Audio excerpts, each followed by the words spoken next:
Votre vision un petit peu justement des startups, ces jeunes pousses qui sont amenées à devenir des PME à l'avenir. D'abord, je viens tous les ans à cet événement parce que je suis entrepreneur moi-même, mais aussi je suis le créateur de la BPI. C'est moi qui l'ai créé il y a 10 ans avec, à l'époque, Emmanuel Macron était à l'Élysée, mais j'étais à Bercy et le résultat de ce travail est extraordinaire. Nicolas Dufourcq et toute son équipe, qui n'a cessé de s'étoffer, a construit des communautés très fortes d'entrepreneurs qui ont transformé le visage du pays. Là où il faut maintenant insister, c'est la province, les régions, les territoires, là où il n'y a pas encore assez de renaissance.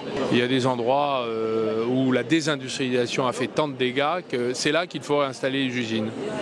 Donc il y a beaucoup de travail encore, mais franchement, tout ce qu'on voit ici est toujours très encourageant. J'imagine que par exemple le plan France 2030 et par ricochet sur la version Tech, French Tech 2030, c'est quelque chose qui vous parle forcément. Le plan France 2030 est très efficace parce qu'il permet de prendre des risques, mais malheureusement, il n'y a pas suffisamment d'investisseurs privés. C'est-à-dire que vous avez de l'argent public, mais vous n'avez pas les contreparties des investisseurs privés. Et c'est une des raisons pour lesquelles nous avons décidé de créer un fonds d'1,5 milliard avec la BPI, que je remercie, et des investisseurs privés pour financer la réindustrialisation de la France et la renaissance de l'agriculture. Parce que je rappelle que dans la souveraineté, il y a aussi le droit, la liberté de choisir sa nourriture.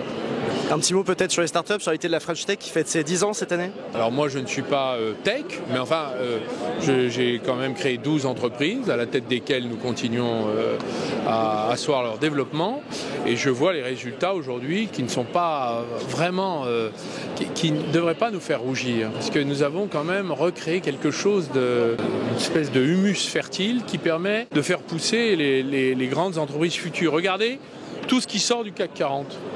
Quelles sont les nouvelles entreprises du CAC 40 qui vont succéder? Il faut investir dans ces entreprises, les faire croître pour qu'elles soient le futur CAC 40 dans les années, dans la décennie qui vient. Merci beaucoup, Monsieur Montebourg. Merci.